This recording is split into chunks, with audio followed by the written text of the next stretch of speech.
guys today? Well, it's quite a historic day. Looks nice out there, doesn't it? Beautiful. Even you agree, right? I think so. Do you agree? No. Most of you agree. So, do you have any questions, please? Do you know the latest on the evacuations out of Israel, Mr. President? Have No. you been updated on that? No, we're having a meeting in an hour. We have a meeting downstairs in 1 hour. Yeah. Mr. President, on Iran, if regime change does happen there, if the regime falls, do you have a plan for what you think would happen I there? have a plan for everything, but we'll see what happens. We've got a ways to go. They should have made the deal. I had a great deal for them. They should have made that deal. 60 days we talked about it, and in the end they decided not to do it, and now they wish they did it. And they want to meet, but it's a little late to meet, but they want to meet. And they want to come to the White House. They'll even come to the White House. So we'll see. I may do that, but it's a shame it could have been done the easy way. Do you think the regime there could fall? Sure, anything could happen, right? Of that, sure, that could happen. Yeah, Mr. please. President, the Senate Judiciary Committee is holding a hearing on who exactly was running the White House under Joe Biden. Who do you think that was? I think the auto pen ran the White House. We have an auto pen president before me. I think it's one of the greatest scandals in the history of this country, one of the biggest scandals. He wasn't making a decision. He was never for open borders where people came in from all over the world, from prisons and gangs and drug dealers and all of that, the mentally insane. He was never for that. He was never for open borders, and he was never for, he was never for transgender for everybody, or men playing in women's sports. He was never for that. Have you ever had women? Could a woman make your team, fellas? Tell me. You think? You're being nice. What do you think? Think a woman could make the team? General managers, what do you think? Difficult. Don't say it. Close. We have a very good women's team now. You do have, right? Yeah. But they should be playing with women, right? It's one of those things. One of those things.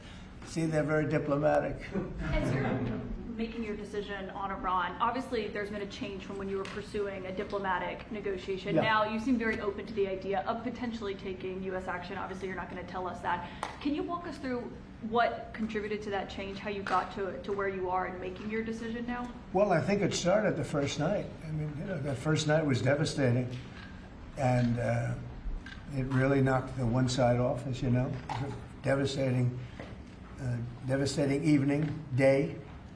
And it's pretty much proceeded that way. I have a meeting in the war room in a little while, situation room, as some people call it. So we're going to meet. We're going to see. We're in the midst of it's a terrible thing. I hate to see it. I hate to see all that death, so much death and destruction. But death primarily is what I hate to see. Does that mean you haven't made a decision yet on what to do? I have ideas as to what to do, but I haven't made a final. I like to make the final decision 1 second before it's due, because things change. I mean, especially with war, things change with war. It can go from one extreme to the other. War is very bad. There was no reason for this to be a war. There was no reason for Russia, Ukraine. A lot of wars there was no reason for. You look right up there, I don't know, see the Declaration of Independence, and I say, I wonder if the Civil War, it always seemed to me maybe that could have been solved without losing 600,000 plus people. So a lot of, it's very sad to see. It's very sad to see what's happening. But with that being said, I would say right now, Israel, from the standpoint of winning a war, is doing pretty well. Yeah, please. Mr. President, in your meeting today with the Chief of Staff of the Pakistani Army, did you talk about Iran? Did that come up? Is there anything you can share from that meeting? Yeah, well, they know Iran very well, better than most. And they're not happy about anything. It's not that they're bad with Israel. They know them both, actually, but they probably, maybe they know Iran better. But they see what's going on, and he agreed with me. The reason I had him here, I wanted to thank him for not going into the war, just, ending the war. And I want to thank, as you know, Prime Minister Modi just left, just a little while ago, just left. And we're working a trade deal with India. We're working a trade deal with Pakistan. And they were both here. But I was with Modi a few weeks ago. He was here, actually. But now we speak to them, and I'm so happy. There was a deal that two smart people, plus, they had people on their staff too, but two very smart people decided not to keep going with that war. That could have been a nuclear war. Those are two nuclear powers, big ones, big nuclear powers, and they decided not. So I was honored to meet him today. And if I can, Mr. Keefe, sir, and for anyone who may want to answer, how has the travel bans from certain countries affected fans maybe coming in for the games, or is that not a consideration Johnny, at all? go ahead. Yeah, no, it's not a concern for us. For the games now in the Club World Cup, everything has been done in a very smooth way. We have an excellent collaboration, of course, with the president, but with the task force in particular. For next year, the World Cup, we have one more year to work, and the learnings that we have this year with the Club World Cup, which is historic, I say this to all the Americans, because it's the first ever Club World Cup, and it's played in the United States of America. So the learnings we'll have for this will apply them next year. And they're largely sold out, so But I don't know. everything is great. I don't think he's too worried about the travel ban. He doesn't know what the travel ban is, I don't think. Johnny, tell me what the travel ban is. He doesn't know what it is. He's largely sold out. Like tonight is totally. I have friends, they heard about this meeting. They said, can you give me tickets? I don't know if I can get tickets. He won't give them to Well, me. we can speak Maybe about it. John will give them to me. Yeah, please. Mr. President, two questions, if I could. One about Iran and then one domestically. With Iran, what's your message to Americans, both here and abroad, who are not only concerned about the U.S. potentially getting involved in another conflict in the Middle East, but worry about the potential for retaliation here at home? Yeah. Well, I don't want to get involved either, but I've been saying for 20 years, maybe longer, that Iran cannot have a nuclear weapon. I've been saying it for a long time. And I think they were a few weeks away from having one. And they had to sign a document. I think they wish they signed it now. It was a fair deal. And now it's a harder thing to sign, It's a lot of water over the dam. But, it's very, I say it very simply. Iran can't have a nuclear weapon. Too much devastation. And they'd use it. I believe they'd use it. Others won't use it, but I believe they'd use it. So that's it. It's very simple as far as I'm concerned. They can't have a nuclear weapon. And then domestically, Missouri Senator Josh Hawley came out this week as the lead sponsor of a bill to raise the federal minimum wage to $15 an hour. It stands out because he's a Republican. There's still 20 states that have it at $7.25. Do you support the legislation or the idea? Well, I haven't seen it. I'd have to speak to Josh. He's a very good friend of mine. That's interesting that Josh did that. We have to think about that one. Some people agree with it, some people don't. Some people say it really turns away business. Restaurants close, and a lot of things happen. Other people agree. I'd have to speak to Josh. He's a good guy. For the Iran, the possibility of an Iran deal, is the destruction or the dismantling of the Fordow nuclear enrichment center, is that a prerequisite for a deal? Is that a red line for you? No, it's just something that people talk about having. We're the only ones that have the capability to do it, but that doesn't mean I'm going to do it at all. Yeah, we have the best military equipment in the world. You see that with this fight. We have planes that are undetectable, flying around like, nobody's able to see them stealth. You guys want to be stealthy tonight. You can be stealth, you'll never lose, right? But these are incredible planes and weapons. We have the best weapons in the world, by far. Nobody close. And certain countries take advantage of that. Israel has incredible weaponry. So we'll see what happens. I've been asked about it by everybody, but I haven't made a decision. Mr. President, you talked earlier today about having daily conversations with Prime Minister Netanyahu. Yeah. How have those conversations weighed on you in terms of getting more involved? He's been lobbying for the U.S. to get more involved. Has that had an impact in kind of your evolution, sir? Look, we talk, and I'd like to see everything done. I would have preferred having just an agreement, a strong agreement, verifiable agreement. But it was such a shame. They were so close.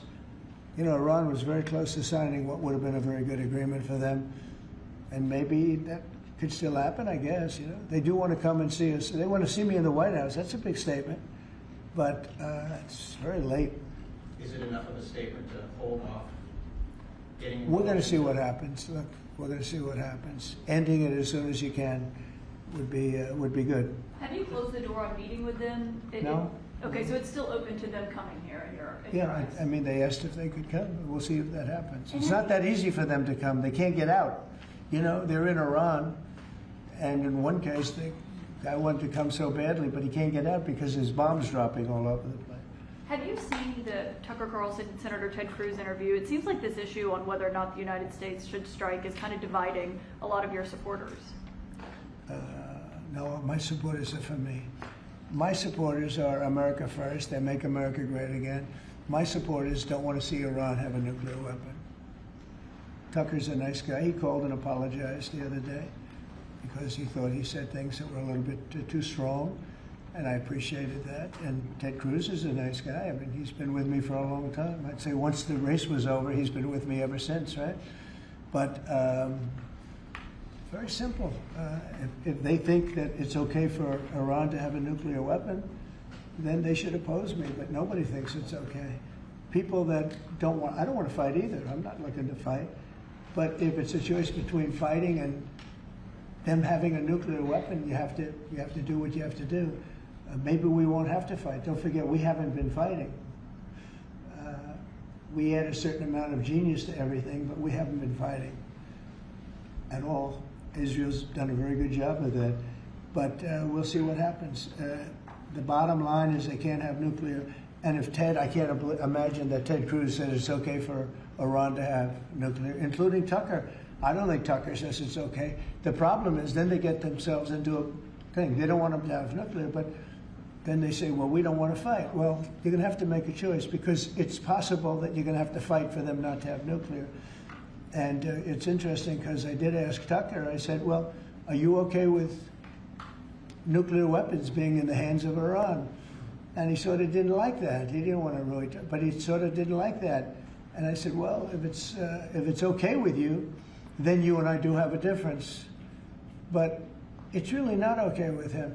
Therefore, you may have to fight, and maybe it'll end, and maybe it'll end very quickly. But there's no way that you can allow, whether you have to fight or not, you can allow Iran to have a nuclear weapon because the entire world will blow up. I'm not going to let that happen. Mr. President, you had a bit of a row with President Emmanuel Macron of France the other day at the G7, No, it sounded like. he's a nice guy. Look, he said I was going back home to make a ceasefire. Not a ceasefire. We're long beyond ceasefire. And I said, why do you say that? Why would you say ceasefire? It's a bad term to use. Because a ceasefire means like everything's going swimmingly, we'll take a little time off. It's not. We're not looking for a ceasefire. We're looking for a total, complete victory. Again, you know what the victory is. No nuclear weapon.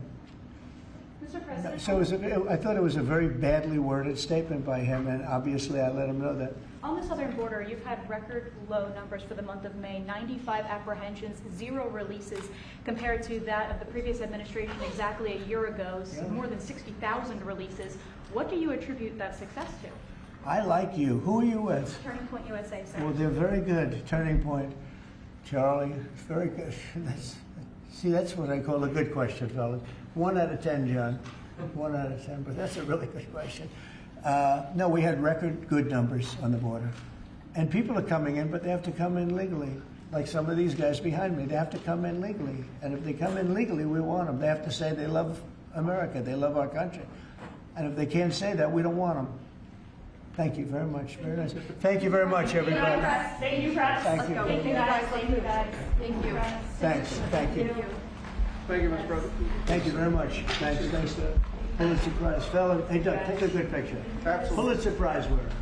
New York Times Pulitzer. The Times is the bad part. Thank you.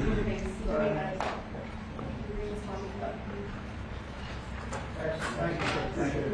Thank you. So, fellas, I wanted to get one of these.